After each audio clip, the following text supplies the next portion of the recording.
Fundamental right के इस session में हम लोग आज चाहेंगे कि आर्टिकल 29 और आर्टिकल 30 के बारे में चर्चा करें। ये जो पार्ट्स है फंडामेंटल राइट्स के right to culture and educational parts में है, अर्थात शिक्षा और संस्कृति के अधिकार के संबंध में ये पार्ट आते हैं। थोड़ा समझते हैं हम लोग। आज हमें पढ़ना है right to culture and education.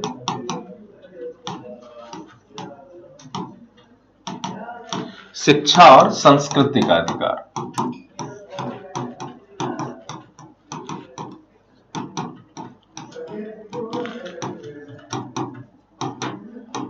ये फंडामेंटल राइट्स का एक इंपॉर्टेंट पार्ट है।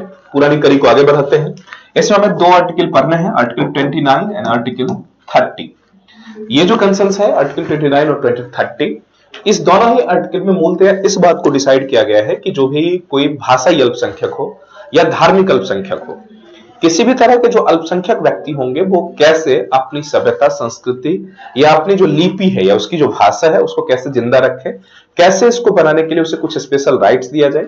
इस राइट्स के मूल कारण ये थे कि कहीं ऐसा ना हो कि मेजोरिटेरियन व्यूज में, अर्थात मेजोरिटेरियन व्यूज का मतलब ये होगा कि बहुसंख्यकवाद में कहीं ऐसा ना हो जाए कि पूरा का पूरा एक समानता आ जाए, समरूपता आ जाए, और जो अल्पसंख्यक या हमारी जो डाइवर्सिटी है, चाहे सांस्कृतिक विविधता हो या भाषाई विविधता हो या जिस तरह की भी विविधताएं हैं, वो विविधता समाप्त ना हो जाए। अर्थात उस कल्चरल, लिंग्विस्टिक या अन्य जितने भी तरह की भाषाई विविधता या धार्मिक विविधता, जो कुछ भी विविधता है वो प्रिजर्व रहे, कंजर्व रहे। इसको बचाने के लिए हमारे जो कॉन्स्टिट्यूशनल फ्रेमर है, संविधान के जो फार्मर्स हैं, उन्होंने इस राइट की व्यवस्था की। तो क्या था इसका कारण करने के लिए? To preserve and conserved the diversity of किसका? लैंग्वेज, अर्थात भाषा, स्क्रिप्ट अर्थात लिपि, एंड रिलीजन,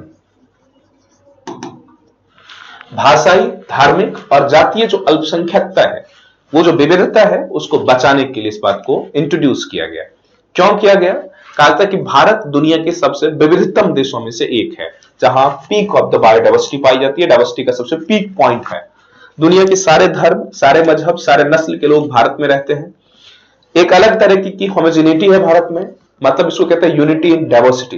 तो ये यूनिटी इन डाइवर्सिटी कैसे प्रिजर्व रहे, कहीं ऐसा ना हो कि देश में बहुसंख्यकवाद या अल्पसंख्यकवाद इतना हावी हो जाए, या पश्चिमी अंधानुकरण या पूर्व की ही अपनी जो जेनोसेंट्रिसिज्म है, या फिर जो एथनोसेंट्रिसिज्म है। जेनोसेंट्रिसिज्म का मतलब अपनी ही सभ्यता संस्कृति से किसी को इतनी ही ग्लानि महसूस न हो कि उसकी सारी सभ्यता संस्कृति खत्म हो जाए, या अपनी सभ्यता संस्कृति पर इतने गर्व न करने लगे कि सारी अन्य सभ्यता या संस्कृति एक्सेट्रा को आप इग्नोर कर दें, इग्नोरेंट बन जाएं।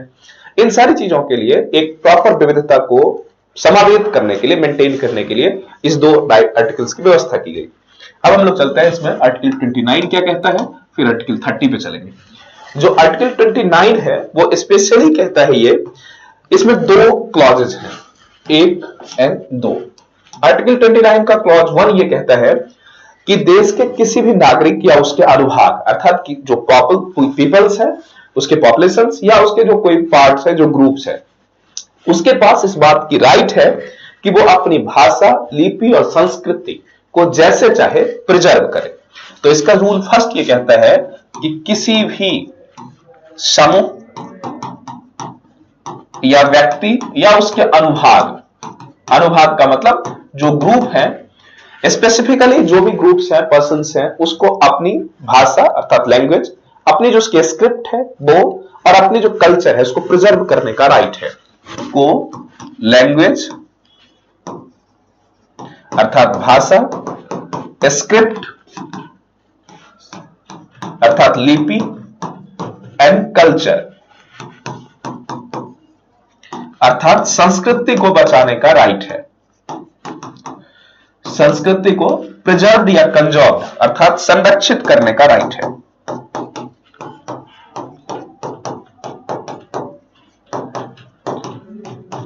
इसको हम लोग क्या कह सकते हैं? कंजर्वेशन ऑफ लैंग्वेज, स्क्रिप्ट और कल्चर। ये हर व्यक्ति को है, और इस काम के लिए वो क्या करेगा? तो इसके लिए कहा गया कि जो 29 के ही रूल 29 में ही क्लॉज 2 या रूल 2 बनाए गए, इसमें यह कहता है कि फॉर दिस प्रिजर्वेशन, अर्थात इसको सुरक्षित रखने के लिए वो क्या करेगा, या तो किसी एजुकेशनल इंस्टीट्यूशन की स्थापना कर सकता है, उसका मैनेजमेंट कर सकता है, उसका पोषण कर सकता है। तो इसके लिए क्या हो सकता है, फॉर दिस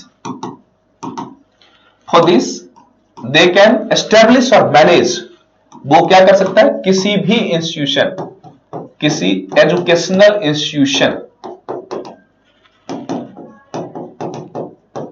किसी एजुकेशनल इंस्टीट्यूशन को एस्टेब्लिश एंड मैनेज कर सकता है, एजुकेशनल इंस्टीट्यूशन को एस्टेब्लिश एंड मैनेज कर सकता है।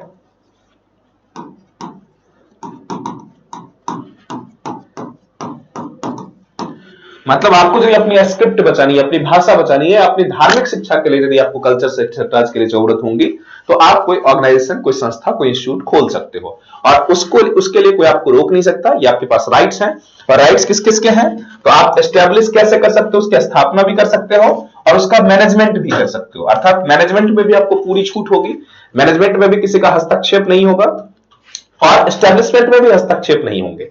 हाँ, एक जनरल कंसर्न्स में, जैसे फंडामेंटल राइट्स के अंतर्गत ये भी है कि सरकार को राइट है कि कुछ जो basic concerns of the people है उसको आप वायलेट ना करें। अर्थात उसको आप वायलेट नहीं करने का मतलब है कि उसको आप खत्म ना करें, उसका उल्लंघन ना करें।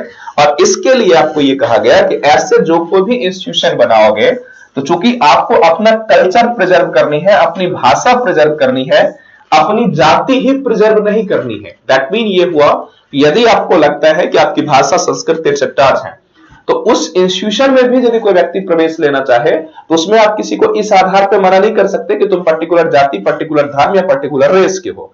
अर्थात कोई भी व्यक्ति यदि सीखना चाहे, मान लो आपकी भाषा है, तो आप उसे रेस्ट्रिक्ट नहीं कर सकते कि आप पंजाबी हैं तो केवल पंजाबी भाषा आप ही सीख सकते हैं, या कोई तमिलियन है तो तमिल व्यक्ति ये कहे कि दूसरे व्यक्ति को इंस्टीट्यूशन में एडमिशन नहीं दे सकते तमिल पढ़ने के लिए, ये अलाउ नहीं हो सकता। अर्थात आप अपनी भाषा, अपनी संस्कृति, अपनी लिपि एक्सेट्रा को प्रिजर्व करो, कंजर्व करो, उसको प्रोपेगेट करने के लिए जो भी इंस्टीट्यूशन है वो खोलो। लेकिन उसमें यदि कोई व्यक्ति चाहता है प्रवेश लेने के लिए, तो उसे 4 बेसिक पॉइंट्स पे, अर्थात 4 आधार पे आप उसे डिवाइड नहीं कर सकते, उसे हटा नहीं सकते। वो 4 पॉइंट कौन है, तो इसमें एक पॉइंट क्या है, इसमें रेस्ट्रिक्शन है, अर्थात रीजनेबल रेस्ट्रिक्शन है कि किसी भी व्यक्ति को 4 आधार पे इससे वंचित नहीं किया जा सकता है। अर्थात race, religion, caste and language, इन 4 आधार पे किसी भी व्यक्ति को इन इंस्टीट्यूशन में प्रवेश करने से आप रोक नहीं सकते। इन चारों आधार पर किसी को प्रवेश से या एंट्री से डिबार्ड नहीं कर सकते, किसी को प्रवेश से वंचित नहीं कर सकते।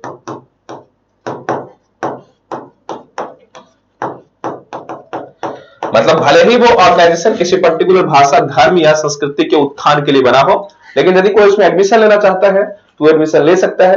हाँ, आप एज क्राइटेरिया बना सकते हो, आप क्वालिफिकेशंस बना सकते हो, इस पर्टिकुलर क्वालिफिकेशंस के बाद ही एंट्री दी जाएगी, ये हो सकता है, उसमें आपको कोई रोक नहीं होगी। लेकिन यदि आप इन 4 आधार पर चाहोगे किसी को रोकने के लिए, तो वो अलाउ नहीं होगा। अर्थात race, religion, caste and language, मतलब कोई पर्टिकुलर भाषा बोलता है इसलिए आप उस संस्थान में एडमिशन नहीं दोगे, ये भी नहीं होगा। कोई पर्टिकुलर कास्ट का है, किसी खास जाति का है, इसलिए भी आप उसके एडमिशन नहीं देंगे, ये भी नहीं चलेगा। किसी रिलीजन का है तब भी आप किसी व्यक्ति को आप एडमिशन नहीं देंगे, ये नहीं हो सकता।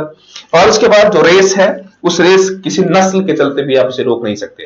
जैसे मान लो संस्कृत पढ़ते हैं, तो आप इसका मतलब ये नहीं कह सकते कि पर्टिकुलर रीजन या पर्टिकुलर रिलीजन या पर्टिकुलर जाति के लोगों को अलाउ नहीं किया जाएगा।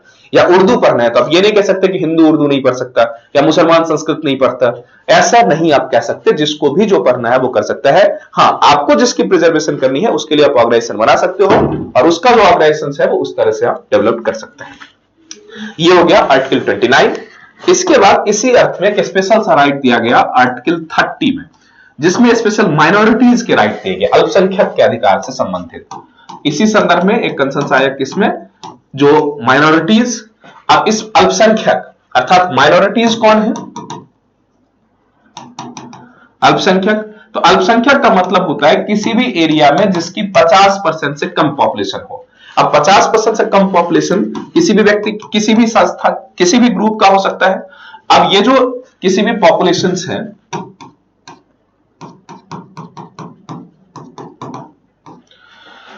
अब अब इस पे जो इसमें चर्चा की गई है आर्टिकल 30 में जो माइनॉरिटीज का, तो स्पेशली इसमें दो आधार पर चर्चा की गई है।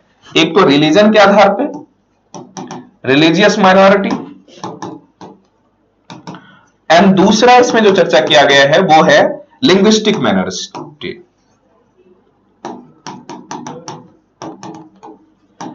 दो माइनॉरिटी की चर्चा की गई है, एक तो रिलीजियस माइनॉरिटी और दूसरा लिंग्विस्टिक माइनॉरिटी। रिलीजियस माइनॉरिटी का मतलब जिसको धार्मिक अल्पसंख्यक कहते हैं, धार्मिक अल्पसंख्यक, और जो लिंग्विस्टिक में से है इसको कहते हैं भाषाई अल्पसंख्यक।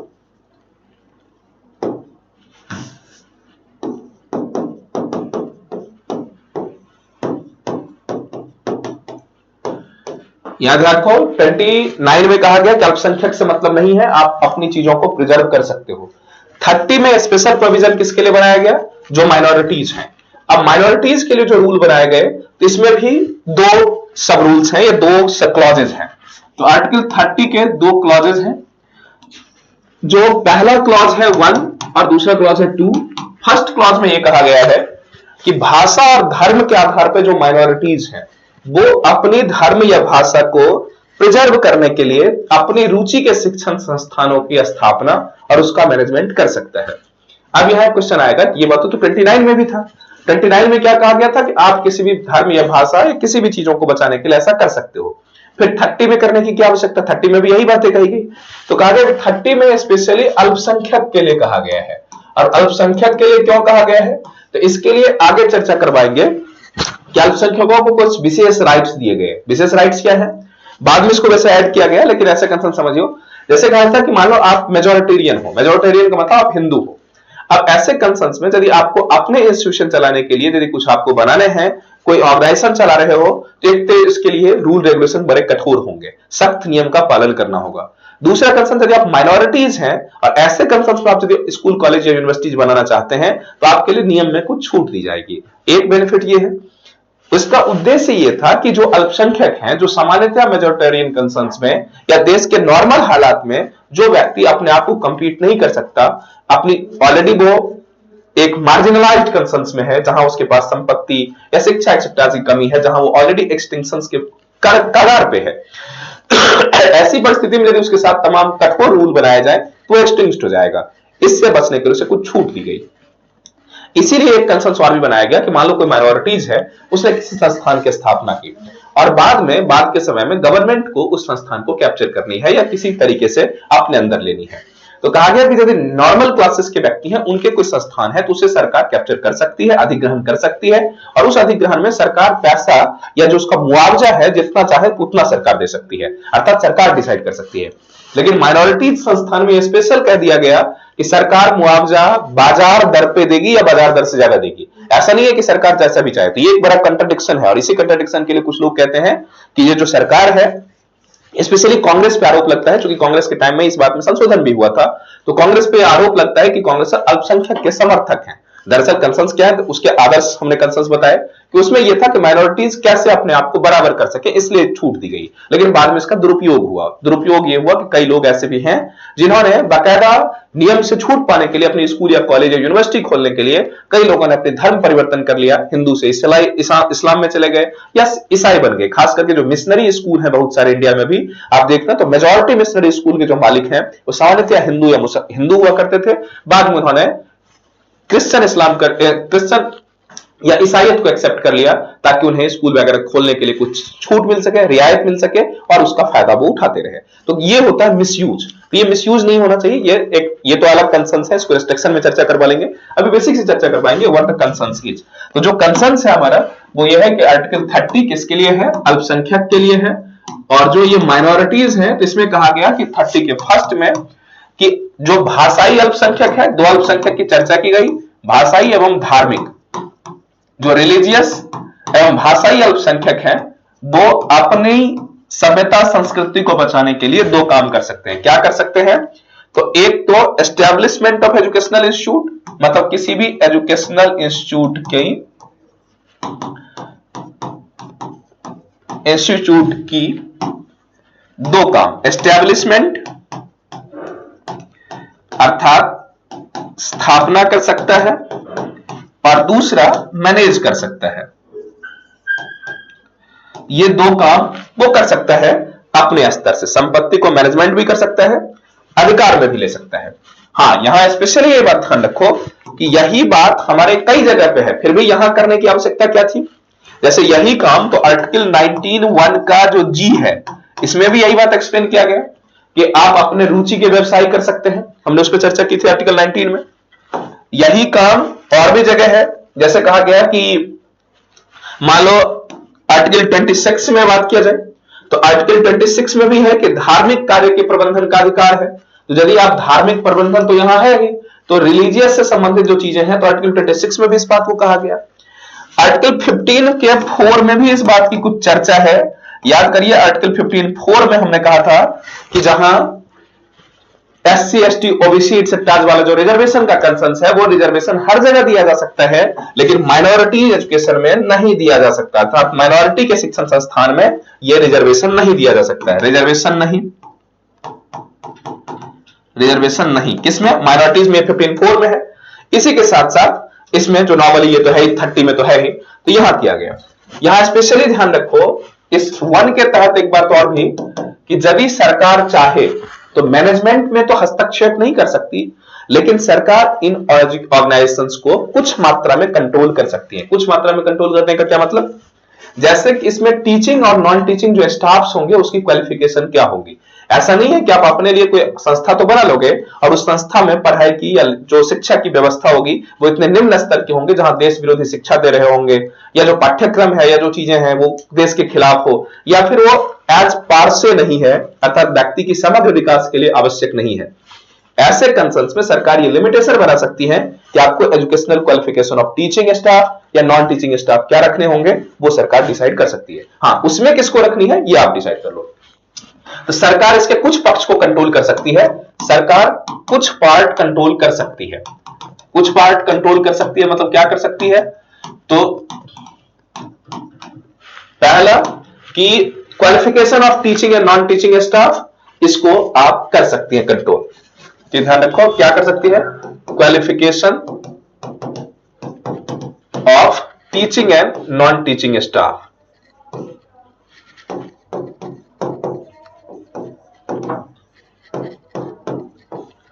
जो teaching and non teaching staff है उसको सरकार नियंत्रित कर सकती है।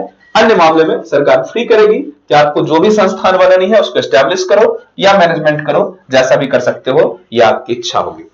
इसी में स्पेशली ध्यान रखो, इसी में आर्टिकल 30 का 1 का ए पार्ट जोड़ दिया गया। आर्टिकल 30 का 1 सब रूल 1 के सब क्लॉज 1 के सब क्लॉज ए जोड़ा गया 44th कॉन्स्टिट्यूशनल अमेंडमेंट 1978 के द्वारा। कॉन्स्टिट्यूशनल अमेंडमेंट 1978 के द्वारा। और ये जो 1978 के द्वारा जोड़ दिया गया 44th कॉन्स्टिट्यूशनल अमेंडमेंट 1978, इसमें यह कहा गया कि अल्पसंख्यक संस्था का अधिग्रहण, यदि सरकार किसी भी संस्था को एक्वायर करना चाहे तो अल्पसंख्यक संस्था को यदि एक्वायर करे तो सरकार को मार्केट वैल्यू के बराबर या उससे ज्यादा पैसे देने होंगे। इसमें क्या कहा गया कि minority institution, minorities educational institution या इंस्टीट्यूशन सीधे लिख लो,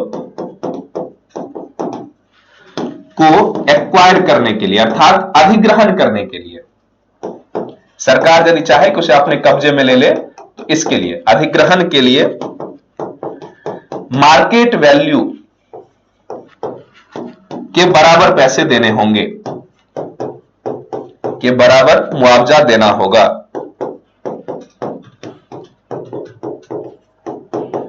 सरकार यदि किसी माइनॉरिटी एजुकेशन को चाहे, इंस्टीट्यूशन को चाहे कि एक्वायर करे तो उसके लिए किसके बराबर? मार्केट वैल्यू के बराबर पैसे देने होंगे। और ये ध्यान रखो स्पेशली ये जो रूल है मार्केट वैल्यू, ये नॉर्मल संस्थान या जो बहुसंख्यक है, जो अन्य लोग हैं, उनके लिए लागू नहीं है। इसीलिए इस बात का कई लोग विरोध करते हैं कि ये क्या है, माइनॉरिटीज को क्यों? यदि आप मान लो माइनॉरिटीज के इंस्टीट्यूशन को आप पूरे पैसे दे रहे हो तो नॉर्मल क्लास के लोगों के लिए यदि किसी इंस्टीट्यूशन को खोला गया है, या मान लो एक हिंदू है उसने अपने संस्कृत शिक्षा के लिए किसी भी कंसर्न्स के लिए उसने यदि अपना एक इंस्टीट्यूशन खोला है तो सरकार जैसे मर्जी वैसे एक्वायर कर सकती है, उसे पैसा दे भी सकती है, नहीं भी दे सकती है, जितना दे सकती है वो टोकन मनी सरकार निर्धारित करेगी। लेकिन वही यदि अल्पसंख्यक संस्थान है तो उसे मार्केट वैल्यू के बराबर पैसा दिया जाए, ये भेदभाव क्यों होगा? ये एक मेजर कंसर्न है। इसीलिए कई बार लोग कहते हैं कि भारतीय संविधान अल्पसंख्यकों के प्रति थोड़ा झुका हुआ है। स्पेशली ये अपीजमेंट की जो राजनीति हमारे यहाँ है उसके पीछे भी कारण था। हाँ, आदर्श रूप में इसका एक कारण हो सकता है, इसको हमेशा बुराई नहीं है। आदर्श कारण यह था कि अल्पसंख्यक समाज के जो लोग हैं प्रायः उनकी सामाजिक आर्थिक स्थिति वैसे ही समाज में सेकंड क्लास की है। ऐसे कंसर्न्स में यदि उसे मार्केट वैल्यू ना दिया जाए तो वो दोबारा अपने संस्थान को जिलाने में सक्षम नहीं होगा। जबकि जो बहुसंख्यक समुदाय है वो किसी न किसी तरीके से दूसरे तरीके से अपने दोबारा ऑर्गेनाइजेशन को दोबारा स्थापित कर सकते हैं। ठीक है, एक जनरलाइजेशन है, इसके लिए तमाम तर्क वितर्क हो सकते हैं, ये आप सोचना ये सही है या गलत है, लेकिन एक क्वेश्चन मार्क्स यहाँ उठता है कि क्या देश में बराबरी है या नहीं है। हाँ, इसके पक्ष में तर्क ये है, कहा गया कि सामान्यतः जो माइनॉरिटीज है, ऑलरेडी माइनॉरिटीज है, सेकंड क्लास सिटीजन की तरह वो लोग रह रहे हैं।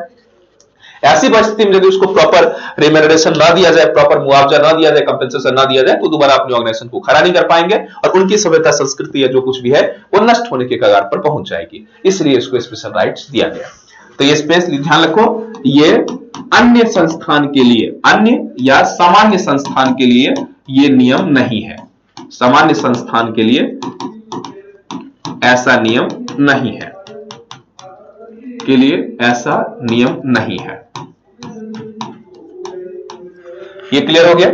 ये हो गया आर्टिकल 30 का 1 का ए। 30 में क्या कहा कि संस्थान अपने जो माइनॉरिटीज है अपने संस्थान को एस्टेब्लिश कर सकता है, मैनेजमेंट कर सकता है, सरकार की कोई भूमिका नहीं होगी। सरकार ज्यादा से ज्यादा ये कर सकती है कि qualification of teaching and non teaching staff को फिक्स कर सकती है, इसके अलावा कुछ नहीं। 44th अमेंडमेंट के द्वारा 31 का सब क्लॉज ए जोड़ दिया गया। इसमें यह कहा गया कि माइनॉरिटी संस्थान को सरकार किसी भी संस्थान को एक्वायर तो कर ही सकती है, करती ही है, लेकिन यदि माइनॉरिटी संस्थान को एक्वायर करनी हो तो उसको मार्केट वैल्यू के बराबर या उससे ज्यादा पैसा पे करना होगा। अब इसी कंसर्न्स में आएंगे आर्टिकल 30 का क्लॉज 2। जो आर्टिकल 30 का क्लॉज 2 है वो ये कहता है कि राज्य इस आधार पे किसी को अनुदान देने से मना नहीं कर सकता कि वो अल्पसंख्यक संस्था है, अल्पसंख्यक द्वारा मैनेज्ड है। अर्थात संस्था किसी के द्वारा मैनेज्ड हो, चाहे वो अल्पसंख्यक के द्वारा हो या बहुसंख्यक के द्वारा या सरकार के द्वारा, सरकार को अनुदान देने में, अर्थात सरकार जो डोनेशन देती है, सरकार जो फंड देती है, फंड देने में सरकार भेदभाव डिस्क्रिमिनेशन नहीं करेगी, सरकार बराबर का ध्यान रखेगी। सर इस बात से मतलब नहीं होगा कोई मैनेजमेंट किसका है, सरकार सबको अनुदान देगी। तो आर्टिकल 30 का 2 कहता है कि सरकार फंड या अनुदान देने में कोई भेदभाव नहीं करेगी, भेदभाव या डिस्क्रिमिनेशन नहीं करेगी। किसमें? चाहे वो संस्थान माइनॉरिटी द्वारा मैनेज्ड हो या नहीं हो।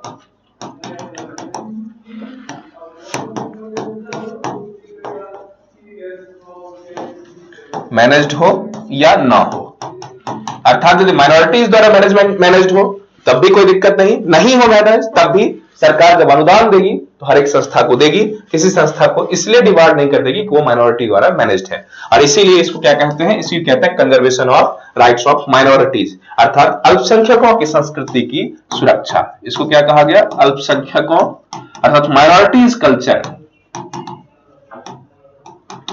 माइनॉरिटीज कल्चर की प्रोटेक्शन, अल्पसंख्यकों की संस्कृति की संरक्षण,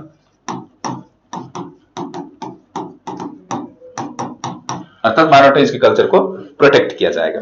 अब इसी संदर्भ में जब ये तो बेसिक सा कंप्लीट हो गया, 29 में ये कहा गया कि कोई भी संस्था, कोई भी सरकार, कोई भी अपनी भाषा, अपनी संस्कृति, अपनी लिपि को बचाने के लिए कर सकता है। 30 में कहा माइनॉरिटीज करेगा। माइनॉरिटीज में भी स्पेशली राइट्स क्या दिया गया कि माइनॉरिटीज में ये कह दिया गया कि 30 का जो फर्स्ट है अल्पसंख्यक अपनी संस्था की व्यवस्था करेगा। 30 के 2 में कह दिया गया कि सरकार अनुदान देने में भेदभाव नहीं करेगी। और 30 का जो 1 का ए था इसमें क्या कहा गया कि सरकार यदि कभी संस्था को अधिग्रहण करती है, एक्वायर करती है, तो उसे मार्केट वैल्यू के तहत कैंपेंसेट करने होंगे। आर्टिकल 15 के 5 में और 4 में क्या कह दिया गया कि जो भी रिजर्वेशन के रूल है वो रिजर्वेशन के रूल सब संस्था में लागू होंगे, चाहे सरकार फंड देती है चाहे फंड नहीं देती है। लेकिन आर्टिकल 30 के तहत स्पेशलाइज कर दिया गया। उसी आर्टिकल 15 में भी कह दिया गया कि इंस्टीट्यूशन में जो भी रिजर्वेशन की पॉलिसी बनेगी वो आर्टिकल 30 से बाहर बनेगी, अर्थात आर्टिकल 30 के तहत जो संस्थाएं एस्टेब्लिश की गई हैं उनमें रिजर्वेशन का कोई पॉलिसी नहीं होगा। इसीलिए आज भी जो संस्थाएं अल्पसंख्यक द्वारा मैनेज हैं, जैसे अभी इसमें अलीगढ़ मुस्लिम यूनिवर्सिटी का इश्यूज बनता है।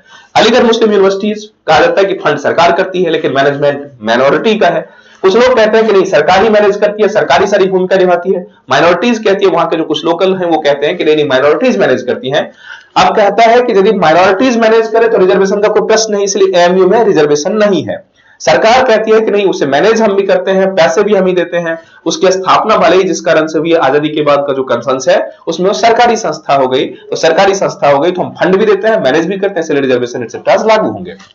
एएमयू के जो अपने प्रशासन है उनका कहना नहीं, सरकार केवल फंड देती है और सरकार फंड देने में किसी भी संस्थान से भेदभाव नहीं कर सकती, डिस्क्रिमिनेशन नहीं कर सकती, चाहे मैनेजमेंट किसी का भी हो, और मैनेजमेंट अभी भी माइनॉरिटीज का है, इसलिए हम रिजर्वेशन के रूल से मुक्त हैं। इसी मुद्दे पे भी एएमयू का इश्यू चल रहा है, इस बात को लिख लो। इसी बात को कहते हैं एएमयू इश्यूज। अभी भी यह मुद्दा कोर्ट में है, अलीगढ़ मुस्लिम यूनिवर्सिटी का केस कि यहां रिजर्वेशन लागू हो या नहीं हो। प्रश्न क्या है यहां, रिजर्वेशन हो या नहीं। अभी तक क्या है, अभी रिजर्वेशन नहीं है, क्योंकि लोग कहते हैं कि वहां का जो मैनेजमेंट है वो माइनॉरिटीज का है, सरकार कहती है नहीं, फंड हम देते हैं, मैनेजमेंट भी हम अपने जिम्मे में लेंगे, इसलिए रिजर्वेशन होना चाहिए। इसी के संबंध में 2-3-4 और भी केसेस हैं इसमें, सम अदर इंपॉर्टेंट केसेस इससे संबंधित था। जैसे सबसे पहला केस इसमें आया कि सेंट स्टीफेंस कॉलेज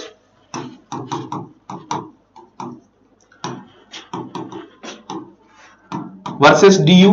इस कंसर्न में आया, सेंट स्टीफेंस कॉलेज क्या कहता है कि फंडिंग भले ही मुझे सरकार दे रहा है लेकिन जो मैनेजमेंट है वो अल्पसंख्यक ईसाइयों के द्वारा है, इसीलिए हम इसमें रिजर्वेशन के कंसर्न्स को अपने तरीके से लागू करवाएंगे, यूनिवर्सिटी की कॉमन रूल को लागू नहीं करवाएंगे। इस संबंध में एक मुद्दा आया।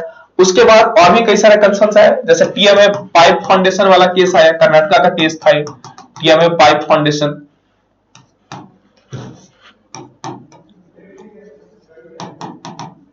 अभी एएमयू इश्यूज तो है ही, ये तमाम इश्यूज इसी मुद्दे पे है। तो यहां मुद्दा ये ध्यान रखो, यहां कंसर्न्स ये नहीं है कि फंड कौन करता है, क्योंकि फंड सरकार कर नहीं सकती है, सरकार नहीं करेगी, ऐसा हो नहीं सकता, क्योंकि भेदभाव नहीं किया जा सकता। कंसर्न्स ये है कि मैनेजमेंट किसका है। यदि यह स्थापित हो जाए कि स्थापना और मैनेजमेंट दोनों, यहां ध्यान रखो, भले ही स्थापित माइनॉरिटीज ने किया लेकिन मैनेजमेंट जनरल के द्वारा किया जा रहा है, इसका मतलब फिर वो रिजर्वेशन के रूल लागू होंगे। तो अभी जो कुछ भी कंसर्न्स है उसमें यही प्रश्न है, जो बोन ऑफ कंटेंशन है, जो प्रश्न इश्यूज है वो ये है कि किसी संस्था में रिजर्वेशन लागू होगा या नहीं होगा, वो इस आधार पर डिसाइड होगा कि क्या उस संस्थान को एस्टेब्लिश और मैनेजमेंट कौन कर रहा है। यदि उस संस्थान को एस्टेब्लिश एंड मैनेजमेंट दोनों ही, या एस्टेब्लिशमेंट की भी बात छोड़ो, मैनेजमेंट करंट की बात, यदि मैनेजमेंट किसी संस्था का माइनॉरिटीज के द्वारा किया जा रहा हो तो वहां रिजर्वेशन लागू नहीं होंगे, और यदि मैनेजमेंट के द्वारा, जो मैनेजमेंट है वो नॉर्मल पीपल के द्वारा है, नॉर्मल व्यक्ति के द्वारा है, तो ऐसी परिस्थिति में वहां रिजर्वेशन लागू होंगे।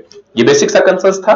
इसके बाद हमें लगता है कि जो ये शिक्षा और संस्कृति के संबंधी अधिकार था कंप्लीट हुआ। हम लोग जब नेक्स्ट क्लासेस में आएंगे तो इंपॉर्टेंट आर्टिकल बचेंगे, एक बचेगा आर्टिकल 32, ये 31 एक क्लासेस होंगे, इसमें राइट टू प्रॉपर्टी संबंधित मुद्दे थे जो हमने 19(1) के एफ में पढ़ा था, जिसको बाद में हटा दिया गया था 44th अमेंडमेंट के द्वारा। उसके बाद प्रॉपर्टी से संबंधित तमाम केसेस थे, मूलतः जो आर्टिकल 31 है, और इसके बाद एक आर्टिकल होंगे आर्टिकल 32, इसको कहते हैं राइट टू कॉन्स्टिट्यूशनल रेमेडीज। ये दो इंपॉर्टेंट आर्टिकल्स होंगे, इसकी चर्चा हम लोग नेक्स्ट सेशन में करेंगे। Thank you.